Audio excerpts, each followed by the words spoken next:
The following is a production of DallasCowboys.com and the Dallas Cowboys Football Club. How about them Cowboys? Yeah, go Cowboys! This is Mick Shots, streaming live on DallasCowboys.com and the official Dallas Cowboys app. Now, here are Bill Jones, Everson Walls, and Mickey Spagnola.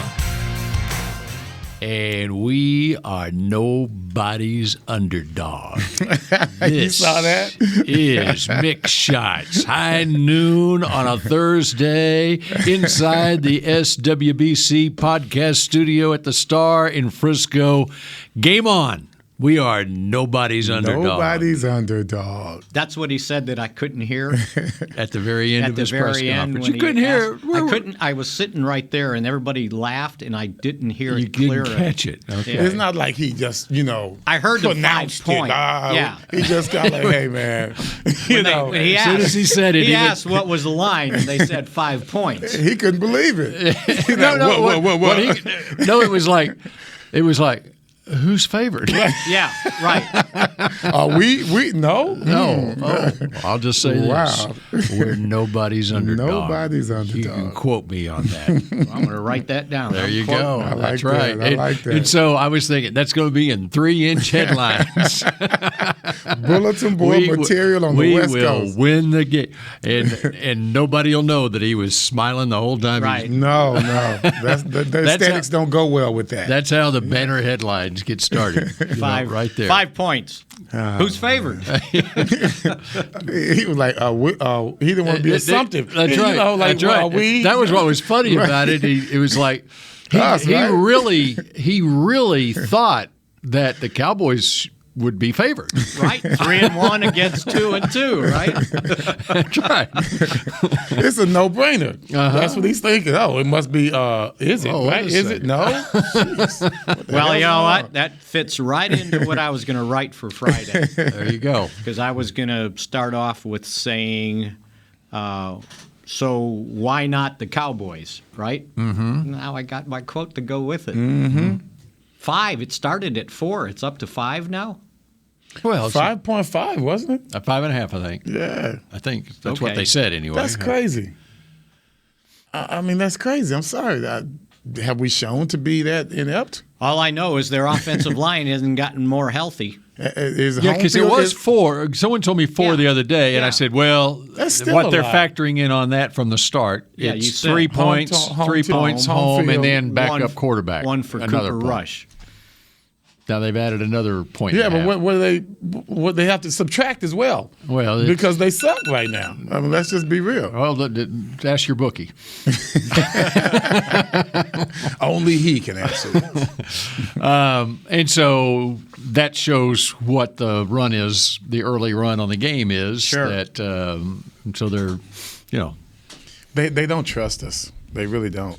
No one trusts us after last year. We're looking so good. And we tank in the playoffs. Well, so clearly the betting money on the 4-point was that it was going all Rams. It was going too high. Yeah. Right? Yeah. So they raised it to 5.5 now. Yeah. So there you go. That's so McCarthy's got his Saturday night speech written. Said he he's never used it before, and I don't know that he will now no either. Underdogs guy. Where nobody's underdog. That's a Bill Parcells quote right there, right? Where nobody's underdog? Yeah, that sounds like something he would say. But he'd be like, he'd sneer when he say it. Mm-hmm. He wouldn't smile. Would he say it in the press conference?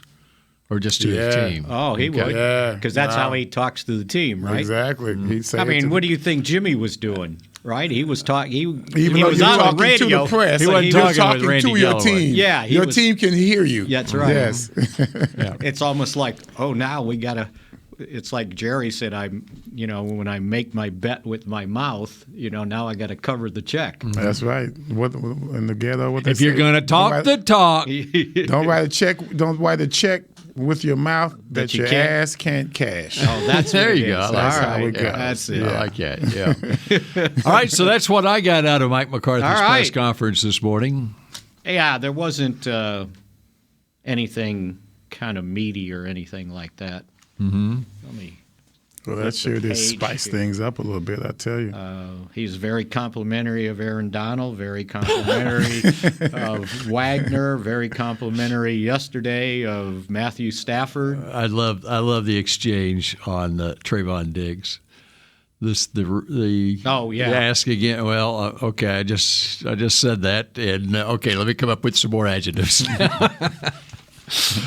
I just hope everybody is watching Trayvon Diggs and not buying what all these analysts say about he gambles, that's why he gets all these interceptions. I want him to know that right now he's leading the league in passes broken up. Yes, he is. So and critical ones too, right? Mm-hmm. We're talking end zone.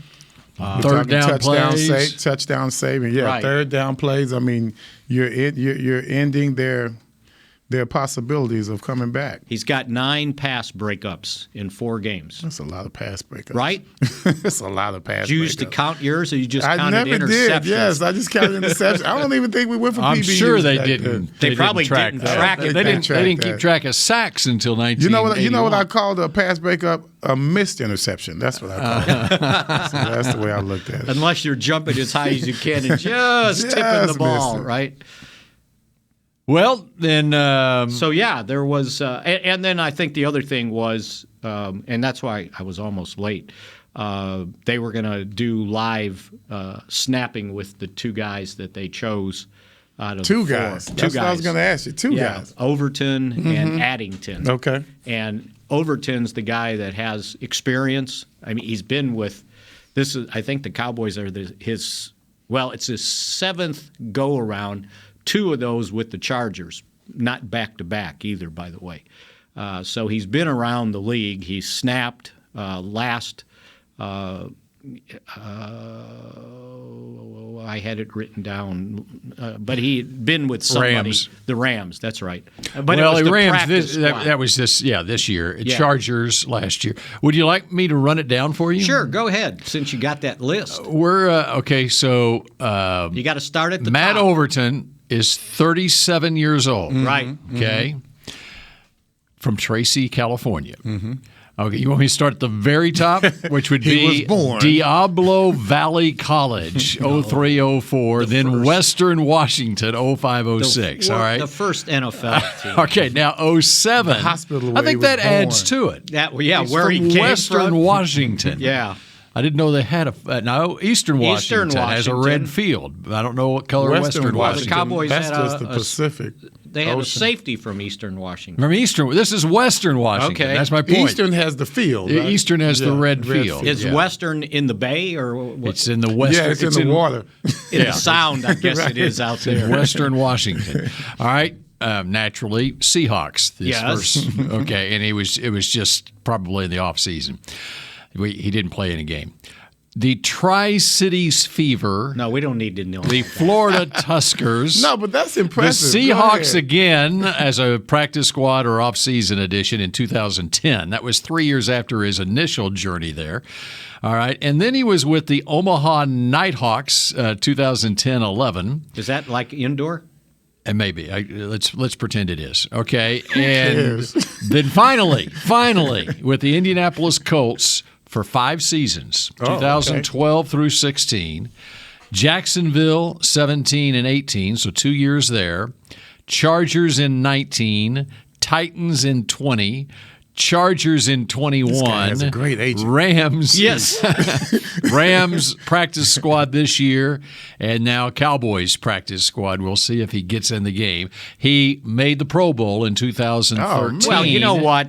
That's with who they're the Colts. That's the guy. Right. Because mean, the give other me a guy, break. Well, he's 37 years old, though.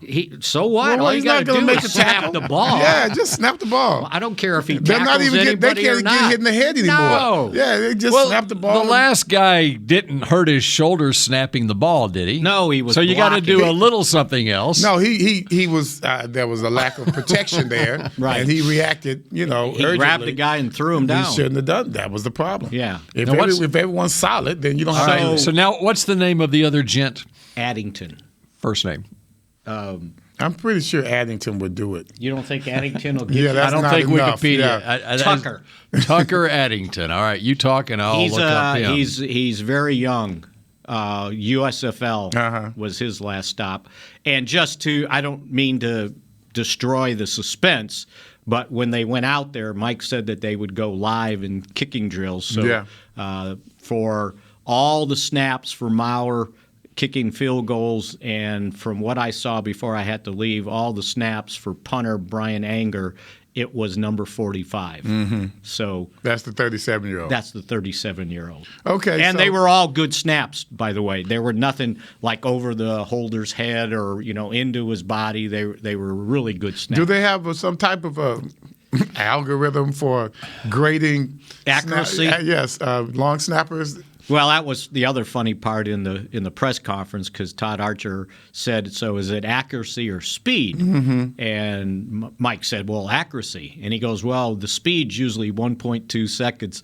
And McCarthy said, I don't have an answer for that. Well, you know what? Someone should. But I'm sure, yeah, I'm sure they're you have to weigh out right. timing versus accuracy. Yeah. Because that's important. And this is big, really. No, it is. It's bigger than people think, right? Yes, it is. We saw what happened against Pittsburgh. I can't remember who it was, but Michael Fitzpatrick played. It was Cincinnati. And the kicker that hadn't missed any kicks. Yeah. And all of a sudden he goes to Pittsburgh. Michael Fitzpatrick came in there. He dared wrong. He dared correctly. Right. And the guy missed the field goal. So those kind of things can be exploited. Especially since the Cowboys have been relying on field goals, right? We have been kicking. 10 of them kicking 4 games. Yes. Okay, this is what I've gathered on the other guy, Tucker Addington, a product of New Braunfels Canyon High School, 2015 grad, went to Sam Houston State. Sam Houston State. Sam Houston State has had a really good football program there, and through 2019. In 2022 with the Houston Gamblers. Well, no, USFL 2. Houston, USFL. What does that mean? I don't know. What is USFL 2? The second season? The second coming of the USFL. Iteration? Yeah. Houston Gamblers. Okay. So there you go. And I just saw him snapping to warm up, and it was fine. But when they went behind the line, Overton got all the snaps that I saw. So they say they signed 2 to the practice squad. Okay. Right. And they had room. And they will elevate 1 for the next 3 weeks. Why 2 still? They wanted competition to let them snap against each other, then pick the best one. And if he fails, then the other guy's still on your practice squad, right? So a tryout, that means you're signed. Yeah. Just for a tryout, you get signed. Well, you can work out. But if you stay for practice, you got to be signed to at least the practice squad. Right. Okay, let me give you a few more reasons why they signed 2, Everson. I'm listening. All right, we ran down his resume. He's been with the Jags in 18, Chargers 19, Titans 20, Chargers 21, That's 5 teams in 5 years. And so I'm thinking I want to bring a second guy in just in case. Do they give how many games he's snapped? Is that on there? I can find that. That would be significant, I think. Mm-hmm. And they don't have probably any analysis or stats for snaps, right? Like we had for LP, where he was perfect for how many years? No bad snaps in 18, 253 straight games it was. Mm-hmm. Yeah. 16 seasons. Should have given the call there. Yeah. All right. Overton. Oh, wait, keep talking. So anyway, that's significant. The other thing in practice, I can tell you that Dak was still doing work on the cords, so he's working on his legs. He still had whatever that protective covering is on his hand.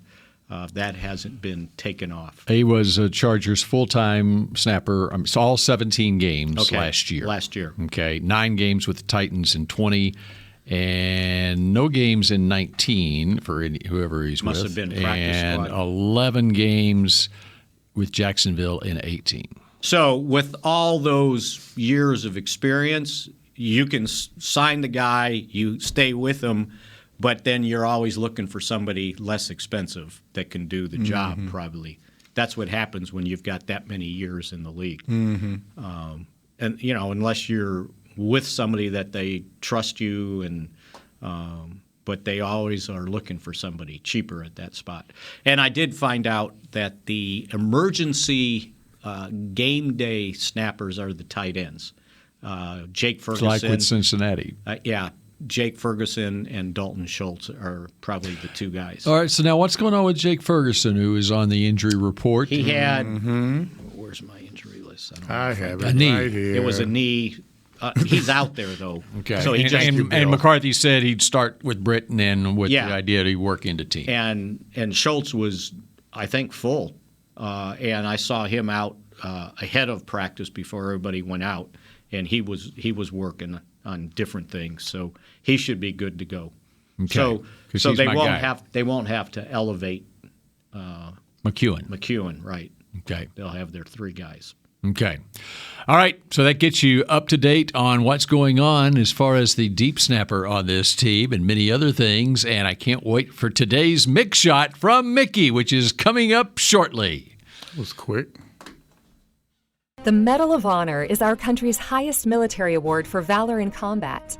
More than 40 million individuals have served in the armed forces since the Civil War. Fewer than 4,000 have received the Medal of Honor. The National Medal of Honor Museum will be a place to preserve these legacies and inspire America. It's being built right next door to the Dallas Cowboys in Texas.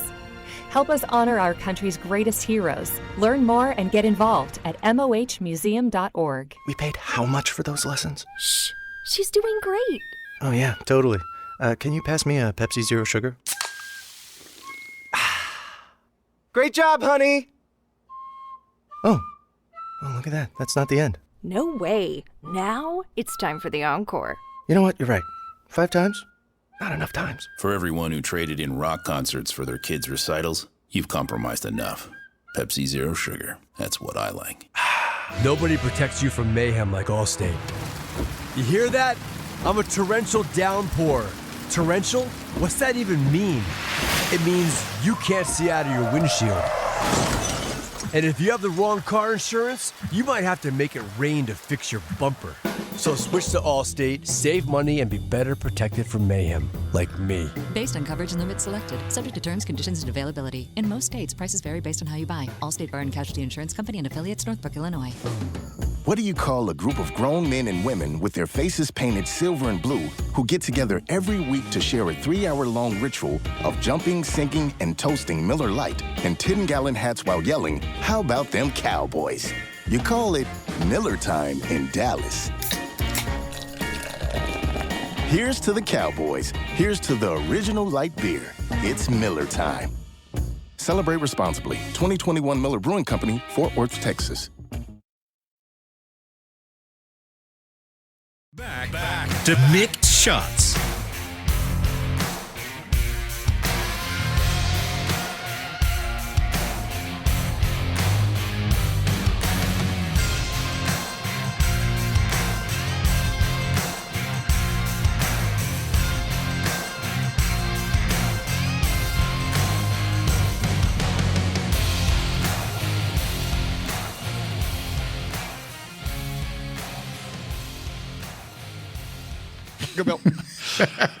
Mickey is looking for his read, and we're back here on Mick Shots with breaking news from the practice field.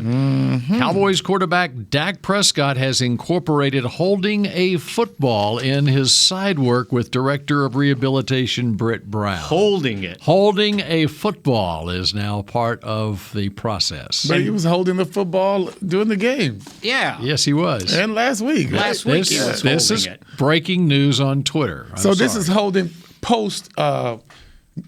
This is like doing drills with a ball in his hand. So he's still holding the football. He's just, that's right. He's continuing to hold. And by the way, K-Post Roofing and Waterproofing is a proud partner of the Dallas Cowboys. From corporate homes to your home, have your roof checked by choice, not by chance. Call now, 214-225-4860. capepostcompany.com. I was almost late. We're taking I a went chance back of to you get my finding read, that read. and now I can't. And then find you it. couldn't find it We took a big anyway. chance in you finding that read. All right, so I think I'm ready for a Mick shot. What do you think, Everson? Yeah, I'm ready for one too, but Mickey seems more confused than a I don't rant. know that he's ready to fire off a Mick shot right now.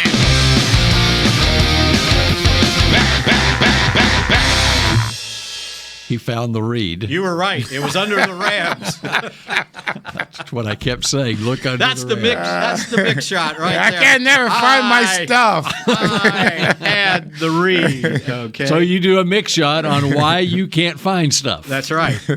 Yeah, that happens. You know a what lot, you can right? find, though, in the mess hall today?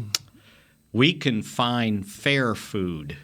Texas Really? Great State Fair. Great Wow. State Fair of Texas food. So we're talking corny dogs, turkey. Fletcher, not just any corny dogs. Well, that part I don't know. Fletcher's No, corny I think dogs. it's the Star corny dogs. Oh, they maybe. make them. Still, not bad. Okay. Not bad at all. Turkey legs, Yes. tater tots. That's why Nate Newton had a smile on his face as he was walking down the Nike turkey Star legs. Walk back from the mess hall. That's the old Nate. We got skinny Nate now. That was big Nate. Frozen yogurt, Then Nate maybe had some yogurt with him coming down the hallway. not bad. Mm-hmm. So when we finish, if you guys want to, So are we saying? Let me know. So the players eat this food, right? They So this is the State Fair food is very nutritious. There's two different stations. Oh, okay. So Yeah, I don't know what station he's talking about. The State Fair is at one, and then they'll You mean the have, fried Snicker bar? Is that the one you're talking about? No, they don't serve They that. got peanuts in it. That's supposed to be good for you. Whatever they serve here, they cook. Chocolate. Chef Andrew's really good. Okay. And They got were great food here. By the way, and this will be my last mix shot, we were very grateful that they brought him to training camp this year. I bet you were. You had to ride your bike a little longer and train. That's right. I bet Absolutely. You did. And Nate says, chicken meatballs, baby, and going back to get my 2 turkey legs. Chicken meatballs. Mm-hmm. That's good. I like that. Yeah, that sounds good. Blasphemous. No. Did you ever go to an Italian restaurant and get chicken meatballs? Yeah, you don't replace or substitute at Italian restaurants. right. They get offended. All right. The Yes. Los Angeles Rams, the opponent this week. And as we've firmly established from the outset of this show, the Cowboys are nobody's underdogs, not even against the defending Super Bowl champion Rams. And we know why. You know why he speaks like that? Why does he speak like that? Because he is having flashbacks of doomsday defense back in the 1970s. What was that in the 70s? The 5-0 game versus It was the Detroit 1970 playoff game Detroit, against the right? Detroit Lions, one of my favorite Cowboy games ever. And what did Tom Landry say? That was his favorite Cowboy game. Was it ever. really? He said that's the best defensive game he's ever seen in his entire life. I can still remember, and I think Mel Renfro picked one off at the end of the game. Mel Renfro picked one off, and I think the game wasn't televised locally. I don't And maybe think it we were was. picking it up with my dad's Cowboy antenna, so we were picking it up off a Tyler station or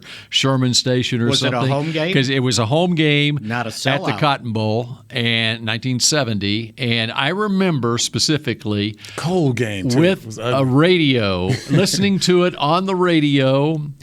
And for some reason, I remember I must have been so nervous on the staircase at my house, okay, listening to it on the radio.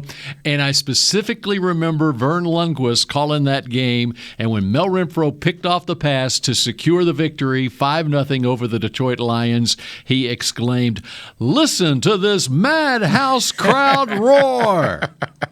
That's what I remember from That's that good game. stuff. 5-0. It wasn't a madhouse. So even let's say 1970 and even 73 up to 73, they're looking at this defense being the 4.0 Cowboys defense. So that was Doomsday 1. That was original That was Doomsday 0. And so did Doomsday 2 come along like in the 1977 Super Bowl? I believe like that's true.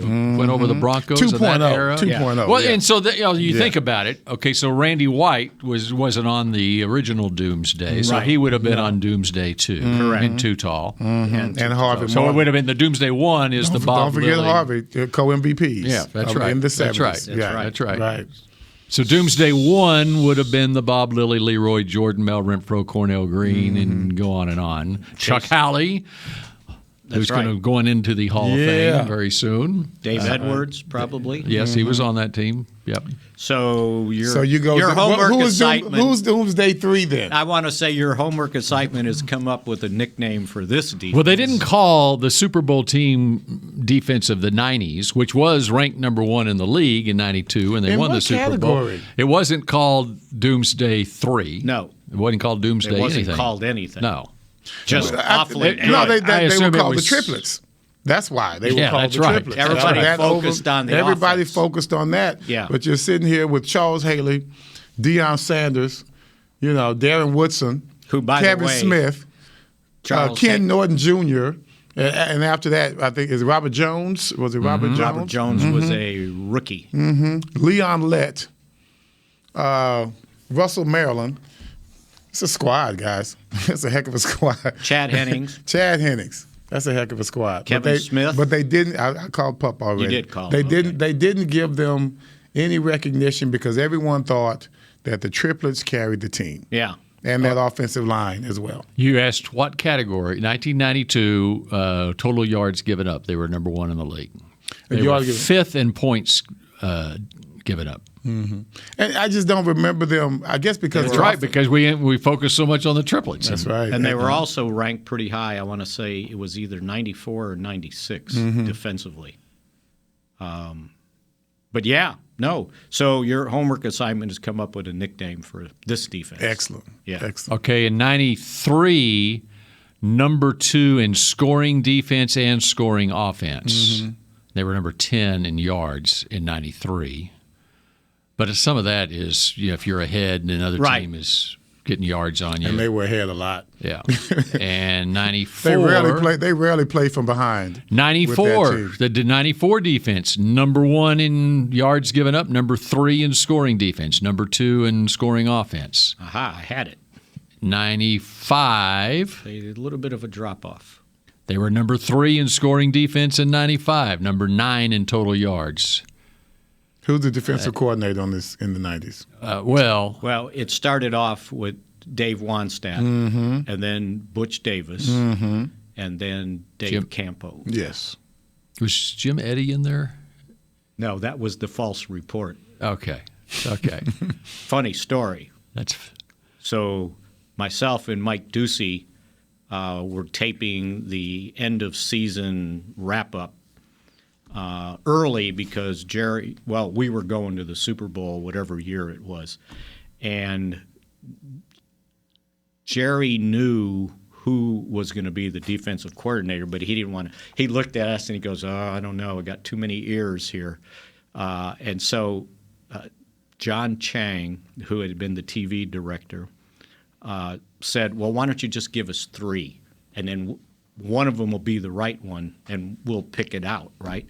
So he gave us Dave Campo, Joe Avezzano, and Jim Eddy. Avezzano? Yes. God rest his soul, by the way. So it was like, okay. So when he walked off, I walked off with him, and I said, so if I pick Dave Campo, am I going off on a limb? Well, you're thinking right. Oh, Lord. So the next... There wasn't enough ears around The next then. morning, one of the papers reported that Jim Eddy was going to be the defensive coordinator. And so it was like, okay. And the next morning, it was the Cowboys overnight changed their mind. Oh, wow. Oh, that's what he said. That's how they covered that's how he covered his butt. I got you. Wow. So, Bill, you're looking that up. I mean, the 80s. Well, okay, and then, let me take it one step further. Even in 96. I said 96, didn't I? What did you say about 96? I said they were really good. Number 3 defense, scoring defense and total yards, while the offense was 25th ranked scoring in 96. And then, okay, let's take it to 97. Because Michael Irvin missed the first 6 games. In 97, number 2 in yards given up. I'm sorry, that's an amazing streak they have going right there. Yeah. Of consistent defense. Top 10? Yes. Top 5. You're looking at top 5 in almost every year. 98, they were 3rd in scoring defense. Well, just keep going. Oh, if Dave Campo's listening, yeah, that's my defenses there. That's my defenses. If he was yelling, I could hear him. If he was yelling, we'd hear him. Get to the early 2000s. They were even top 5 in 99. Get to the early 2000s when Zim took over, and it was either 2002 or 2003. 2000 fell off to 22nd. Yeah. Now you want like 2001, 2, and 3, somewhere in there. I think they were number 1. They would have to be. That was when Quincy was there, right? 2001, they were 4th. 2002 fell back to 18th. Coaching change 03. Here comes Parcells and running in 4-3 still. Mm-hmm. But Zimmer in 03 with number 2 in scoring defense and number 1 in yards. How about that for a memory? Mike Zimmer. Right. Couldn't find my read, but I know those number ones.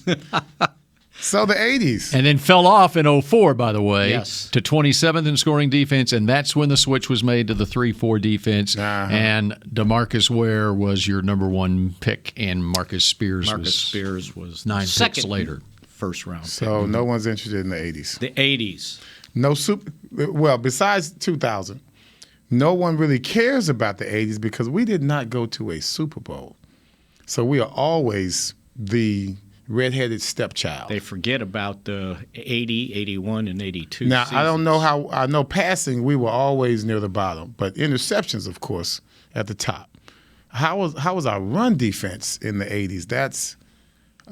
That was something that we hung our hat on because that was supposed to counter our inexperienced another pass reason defense. why we need a media guide in here. Your run defense – you want to start what year? 81? 81. No, 80 they suck. Okay, 81. I wasn't there yet. The defense was 7th, ranked 7th in scoring defense, 20th in yards, run defense, 16th in the league. Okay. Now we fast forward to 82. Well, that was only 9 games. Yeah, it was a 9-game, but still. They have a ranking. Third in scoring defense, 13th in run defense, 11th in pass defense.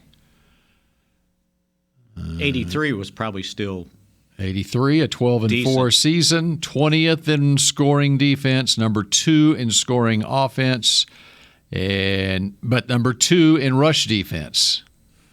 So that pass defense, Everson was 27. I know it was going to be tough. I told you. We got the 5th picks. in interceptions. We got the picks. That's right. He was making a lot of tackles that year. Yeah, that's right. They had 80s on their jerseys. And see, what happened in the 80s, the flex started to become exposed.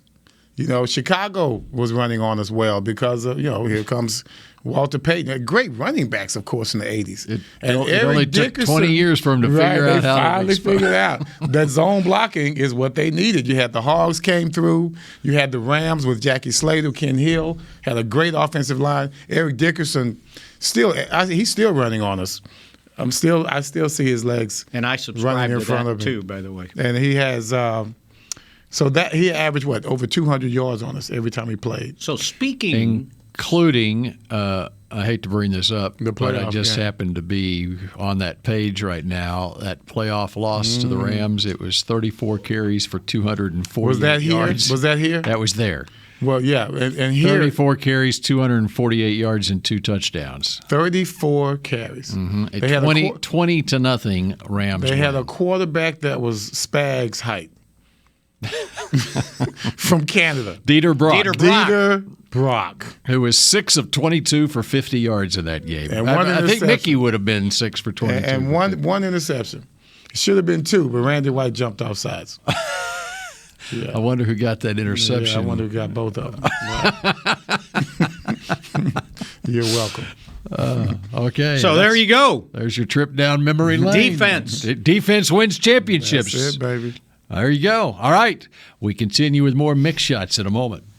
We paid how much for those lessons? Shh. She's doing great. Oh, yeah, totally. Can you pass me a Pepsi Zero Sugar? Great job, honey! Oh, look at that. That's not the end. No way. Now it's time for the encore. You know what? You're right. 5 times? Not enough times. For everyone who traded in rock concerts for their kids' recitals, you've compromised enough. Pepsi Zero Sugar. That's what I like. Nobody protects you from mayhem like Allstate. You hear that? I'm a torrential downpour. Torrential? What's that even mean? It means you can't see out of your windshield. And if you have the wrong car insurance, you might have to make it rain to fix your bumper. So switch to Allstate, save money, and be better protected from mayhem, like me. Based on coverage and limits selected, subject to terms, conditions, and availability. In most states, prices vary based on how you buy. Allstate Bar and Casualty Insurance Company and affiliates, Northbrook, Illinois. The Medal of Honor is our country's highest military award for valor in combat. More than 40 million individuals have served in the armed forces since the Civil War. Fewer than 4,000 have received the Medal of Honor. The National Medal of Honor Museum will be a place to preserve these legacies and inspire America. It's being built right next door to the Dallas Cowboys in Texas. Help us honor our country's greatest heroes. Learn more and get involved at mohmuseum.org. The season is finally here. For months, we've been gearing up to win. Now it's time for the team that performs on any field, United Ag and Turf. With John Deere zero turns for mowing, compact tractors for loading, mini excavators for digging, Gator utility vehicles for hauling, implements for grading, hay tools for baling. United Ag and Turf, for winning. The official Ag and Turf equipment supplier of the Dallas Cowboys. Visit UnitedAgAndTurf.com for more. Back to Mick Shots. Miller Lite is proud to bring you BBQ Fest Dallas, located at the Miller Lighthouse at AT&T Stadium. Join your Cowboys from November 4th through the 6th for some of the best barbecue in the country. Not Texas, in the country. Get your tickets today at SeatGeek.com, the official ticketing provider of AT&T Stadium. Okay, so we were taking a trip down memory lane, Cowboys-Rams, that infamous playoff game back in 1985 when Eric Dickerson went for 34 carries, 248 yards, and 2 touchdowns, and the Cowboys lost 20-0 despite 2 interceptions by Everson Walls, although only 1 is in the record book. And that was the 85 season? That was the 85 season. Fast forward, and does history repeat itself in some ways in the playoffs? Well, we take you to 2018, and the Cowboys headed west again to take on the Rams in the playoffs. At Memorial Coliseum, by the way. That's right. And exactly. we sat in a basically converted press box that was a trailer they stuck up there. You mean LA Coliseum? Yeah. Really? That's where they played the game? They were renovating it for Southern Cal before they moved to SoFi. And the press box was a trailer they stuck up on one of the corridors, and the bathroom were porta potties out in the hallways. See that when you start talking about history, yeah, that's the kind of facilities you have. Yeah. Because to play there for me, that was amazing to play in the LA Coliseum. That's when the Raiders moved to town, and had a good game there and everything. But I felt really proud to play there. That was pretty cool. I broadcast a game from on top of the press box at the Coliseum in LA. Cool, I was in law school at the time. Wow. Oklahoma played Southern Cal, number 1 versus number 2 teams in the country. I broadcast the game for the student station, KGOU Radio. The look is beautiful. John Mazur threw a touchdown pass to Fred Cornwell with 2 seconds. Fred Cornwell, my dude. 2 seconds left in the game. As the Trojans beat the Sooners, I came home to Norman, Oklahoma. I called my dad in tears and said, "I'm quitting law school." He said, and he was an attorney. He said, good. He You knew. should never have been in law school to begin with. You need to go be a sportscaster. So that is my... Was it because you were such a good sportscaster? Because you I had really no sucked clue. at law? No clue. He as far just as law. hated law school. Exactly. So I went to Lubbock, Texas.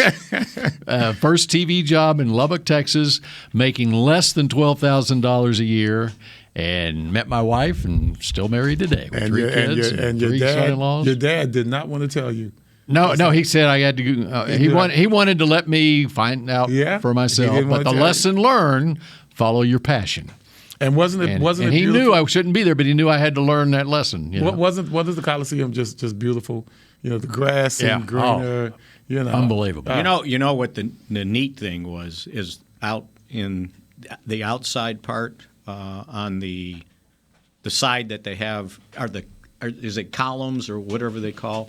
Out there, they've got plaques of all the big events there, along with some of the stars that played in base. Mm-hmm. You guys probably don't remember this. I do.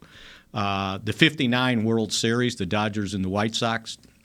The Dodgers were playing their home games at the Coliseum. So they played How did baseball. they fit a baseball? Yeah, well, here was the deal. Center field went forever, and the shortest porch in baseball. Right field was like 270 feet or something. Yeah. And so they got a plaque commemorating that. So Maris was there. Maris was there. Yeah, you right. said Yankees, right? Yeah. No, the White Sox. Okay, I'm sorry. I thought you said the White Sox were one of two teams in the 50s that beat out the Yankees for the World Series. Mm-hmm. The other one was Cleveland, I want to say 54, and the manager of both of those teams was the same, Al Lopez. How about that for some history? How about that? But, the neat plaque was they have the Olympics, both of them that were there, and they've got listed the winners in all the track events. I did not see that. That was pretty cool. I did not see that. Yeah. I guess so. It's on the outside. That's on the outside. Outside of the stadium. Yeah, that's why we didn't. Where see they had the food trucks. Mm-hmm. Okay, can I get back to Yes, Yes, sir. please. Yes, sir. Back to your the menial numbers. The correlation with the 1985. Remember, Dickerson went for 34, 248, and 2. Well, in 2018, as we all saw, C.J. Anderson and Todd Gurley combined for 39 carries for 238 yards and 3 touchdowns against the Cowboys in that 30-22 Rams win. And that was with Sean McVay as the coach. And, of course, the Rams wound up going to the Super Bowl, lost to the Patriots in the Super Bowl. But all right, this is a Sean McVay coached Rams team that has been successful in the past, has proven against the Cowboys in a playoff game. If they can run the football, even with Jared Goff at quarterback, they can go to a Super Bowl. But they didn't run the ball they didn't. early this year, right? They're Well, the running backs hurt, right? They've got, it's not C.J. Anderson or Todd Gurley, right? They got rid of C.J. The two of those guys made up one Dickerson. So come on. So they're the 16th. Oh, you want offense? Running the football, they're 30th right now. With Darrell Henderson and Cam Akers. And against San Francisco the other night, Henderson had 7 carries for 27 yards, and Akers had 8 carries for 13 yards. So they had 15 carries for 40 yards combined against the Niners on Monday night. And they they did not score a touchdown in that game. So look up 2020. The Rams beat the Cowboys in the regular season 20-17. Mm-hmm. I want to say they had a pretty good running day. They did that day, if I remember correctly. 2020. All right. We're supposed to do this homework before the show, right? Yeah, it's more fun doing it this way. It is. It wastes a lot of time. Season opener? Was that it? Season opener. Yeah. That was it. COVID year. Home game, 20-17, Rams win. And it was, there went the page, 40 carries, 153 yards for the Rams. Boy, that's pushing it. I mean, that's really pushing it. And they had Malcolm Brown, who's, by the way, back on the team, 18 carries, 79 yards, and 2 touchdowns. The former Texas Longhorn. Cam Akers went 14 for 39 in that game. And the last win the Cowboys had there was 2019. Cowboys scored – this was a home game, though. 44-21 was the 2019, the last Cowboys win. And the Cowboys, according to this, it's not counting the playoffs, says they have won 4 of the last 6 meetings dating back to 2011. So really 4 of the last 12 if you count the playoffs. Okay, so to complete this, let me look at that 2019 game and the Rams in that game, 14 carries, 22 yards. So that's the key. So we might have landed on a key. What a nugget. All because Dickerson ran over us in 1985. Todd Gurley had just in 11 time. carries for 20 yards in that game against the Cowboys. That was the injured Todd Gurley. He just wasn't the same after a while. You know why the Rams only ran for that little in that game? Because the Cowboys got up on them early. First, the halftime score of that game was 28-7 Cowboys. They led at one point 37-7 in the fourth quarter. You don't run the football much when you're trailing 37-7. Yeah, we were kind of pissed off that game. Which gets back to get ahead. Right. If you go back at last year, how many times did the Cowboys fall behind in the first half of games by double digits? And they lost. If you can look at every single one of the losses, and in the first half they fell behind by double digits. And they had to throw, which, they did it well, but you don't want to have to do that. And so why are, this year they're not running it great, but they're not falling behind? Because you got a defense. That's right. That's it, baby. And we go right back to where we started all this. That's why we're nobody's underdog. Right. That's right. I don't care who's playing quarterback. If you fall behind by double digits in the second quarter of a game, it's a lot more difficult to win that Especially football when game. it's the backup quarterback. That's right. All right. So that was a productive Well, I hope all you guys here out there on listening to Mick this Shots. I are hope taking McCarthy notes. was listening. That's right. All right, and so we'll have a fabulous Football Friday State Fair edition of Mick Shots coming your way on Friday at noon. Go Cowboys. This has been a production of DallasCowboys.com and the Dallas Cowboys Football Club. How about this, Cowboys? Yeah!